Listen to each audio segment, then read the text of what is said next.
Fala aí pessoal, tudo bem? Iniciando mais um acompanhamento mensal. Vamos falar sobre o VILG 11, mais um mês acompanhando esse fundo e mais uma alocação aqui no imóvel de Caxias.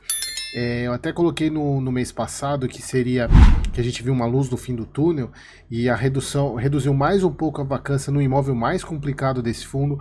Assim, eu venho falando para vocês, assim, vocês têm noção e sabem o quanto que eu não gosto da 20, não gosto da gestora, mas de longe, assim, na minha visão, o VILG é o melhor fundo da 20. Por mais que tenha alguns problemas que eu vejo que preço por metro quadrado, se a gente for comparar com pares, ele é o que cobra menos. Não sei, não, a gente não entende o porquê, mas assim, dá a impressão, ao meu ver, que o fundo ele vem caminhando devagarinho para uma melhora. O VISC mesmo tem melhorado bastante. Eu não sei se a 20 ela aprendeu alguma coisa. Vamos ver, vamos acompanhar mais um tempo aí para ver se de fato os fundos melhoram. Mas vamos lá, vamos falar um pouco sobre o VILG 11 agora de fevereiro. Opa, TC, solte a ferramenta aqui. O que é isso aqui? Pronto. Fevereiro agora de 24. Pessoal, primeiro, deixa eu falar aqui, cota de mercado e cota patrimonial. Abriu um pouquinho, se eu não me engano, no mês passado, a cota patrimonial, ela estava em... Desculpa, a cota de mercado fechou em 92, então, assim, continua a mesma coisa, né? Ele ainda, dos pares, ele é o que tem mais desconto, tá com mais... Quando eu falo desconto, não significa barato, tá, pessoal? Significa que ele está com deságio em relação ao patrimonial comparado com os pares. Você pega HGLG, pega BTLG, todos negociando acima do valor patrimonial e o VILG negociando abaixo do valor patrimonial, exatamente por alguns motivos que a gente vem falando ao longo dos meses, né? Que é vacância, é dificuldade de locação, e eu vou até trazer um ponto que eu acho que eu não falei nos outros relatórios, que é o preço por de locação. Mas vamos lá, então aqui a gente falando, o fundo ele assinou 2 novos contratos de locação no Caxias Parque, o contrato representa 4.500 metros quadrados e a ocupação do empreendimento alcançou, não sei porque toda hora a minha setinha está sumindo, 44%. Fez uma alocação pequena de 2 meses, acho que nem dá para contar tanto, né? Mas obviamente a gente diminui a vacância, mas é uma alocação muito pequena por pouco tempo. Mas vamos lá, pessoal, a parte de comentário macro, eu não vou passar rápido aqui, porque é exatamente o mesmo texto do VISC. Então, se vocês quiserem saber a parte da minha opinião aqui, vejam lá no vídeo do VISC, para não ficar tão longo aqui, é a mesma coisa, é exatamente a mesma coisa.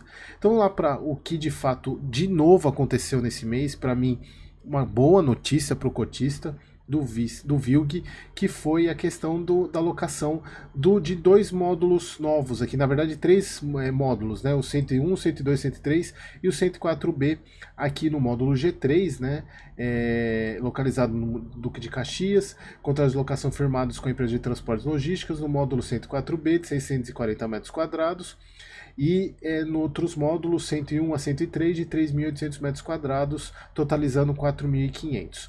A taxa de ocupação agora do ativo alcança 44%, restando ainda disponível 2 módulos do G3, que encontram-se, aqui outra boa notícia, que encontram-se em processo de assinatura de nova locação para o inquilino presente no condomínio e a totalidade do galpão 1. Ainda tem, o galpão 1 ainda está todo vazio, de 40.000 metros quadrados. Por isso que a vacância desse imóvel ela passa de 50%. Então aqui só para vocês verem, pessoal, eu pintei aqui de vermelho, que foi os módulos que foram alocados em janeiro. Então aqui ele já alocou toda essa parte aqui. E pessoal, eu sempre venho falando para vocês que a dificuldade... Nossa, ligou aqui eu tava assistindo os melhores momentos do jogo. Deixa eu dar um pause aqui, desculpa. São questões do ao vivo, quase ao vivo gravação.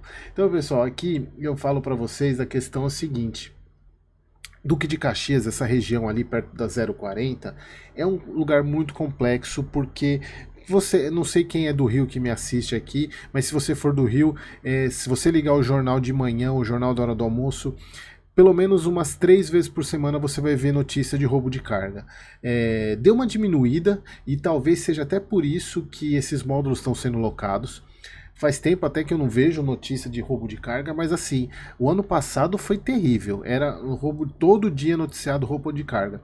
Talvez, acho que o governador entrou pesado para reduzir isso, porque de fato, pessoal, imagina, você não tem como ter um negócio aqui principalmente armazenamento, com roubo de carga do jeito que tinha, porque você tem roubo de carga na Dutra e na 040, que são as duas principais rodovias aqui que chegam no Rio de Janeiro. Então é difícil. Então a alocação desses módulos mostra que, de fato, talvez essa política de ataque ao roubo de carga tenha melhorado, mas mesmo assim ainda tem muita vacância no fundo, nesse ponto que ele precisa melhorar. Então aqui foi também assinado um contrato de locação no módulo B4, lá no Porto Canoa, mas a locação foi de 2 meses, né, pouca coisa, e foi firmada com o inquilino que já possui 30 mil metros locados no condomínio. A grande notícia nesse caso é que foi sinalizado interesse pela postergação do vínculo, mas não podemos contar com o ovo, né? Então a gente tem que considerar que a locação é de 2 meses apenas, né? Que pelo menos vai aumentar um pouquinho a receita do fundo. Então aqui eles falam da importante questão do aumento da ocupação do Caxias Park, que de fato é o grande calcanhar de Aquiles do VILG 11. E aqui, pessoal, olha só, sobre a questão do resultado, ele distribuiu, ele teve um resultado de 55, né, e distribuiu 56, se eu não me engano foi isso, 55 e distribuiu 56. O resultado dos imóveis foi de 74, e olha só, pessoal, isso aqui é muito importante, que eu até deixei anotado aqui. Se a gente for ver, ó, a receita com alocação é 74, mas olha só essa criança aqui, ela representa muito para o fundo, que é a despesa financeira. E se a gente for ver, ela aumentou do mês passado para esse. Por que ela aumentou? Olha só, eu já vou mostrar aqui, já vou direto aqui para vocês na despesa, porque olha só, a despesa ela é IPCA. E aí nós tivemos agora janeiro, fevereiro, março ainda não, né?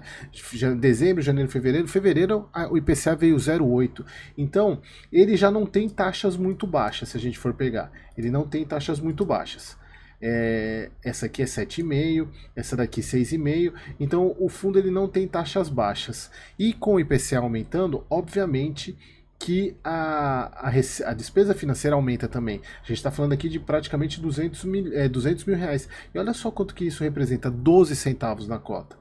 É quase, se a gente for ver aqui, dá mais de 15% da receita vai embora em alavancagem, em despesa financeira.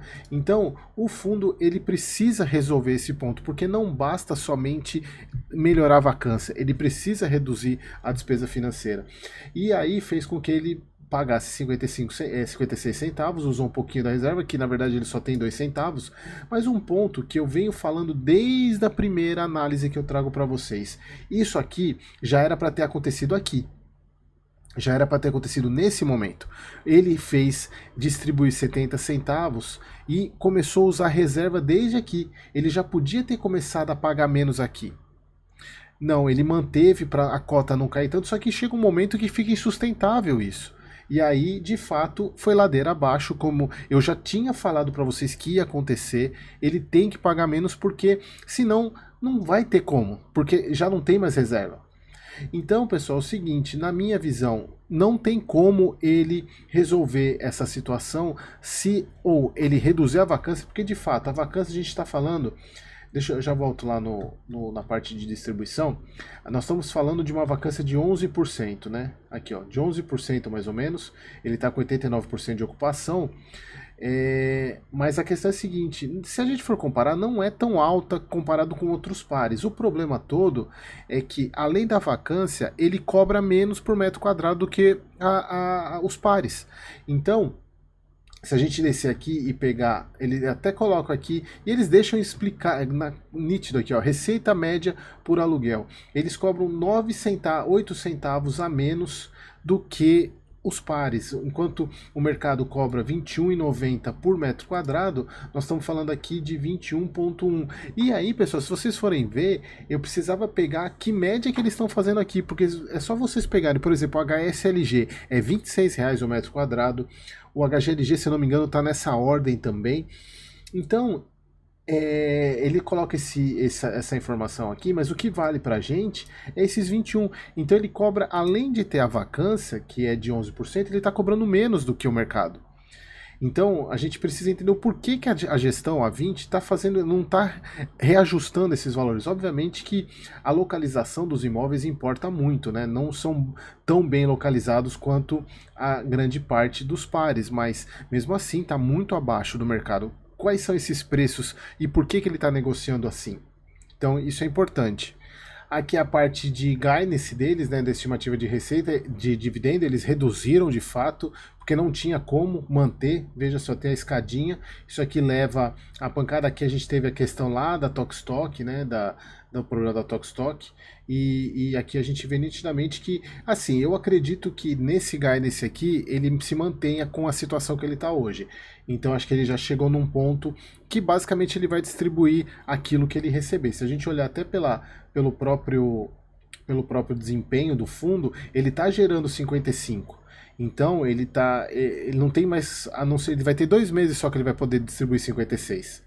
Então eu acredito que ele deve manter nesse guidance de 55 na borda inferior, a não ser que ele venda algum imóvel. Eu não sei, eu não vejo muita perspectiva para o fundo se ele não vender imóvel.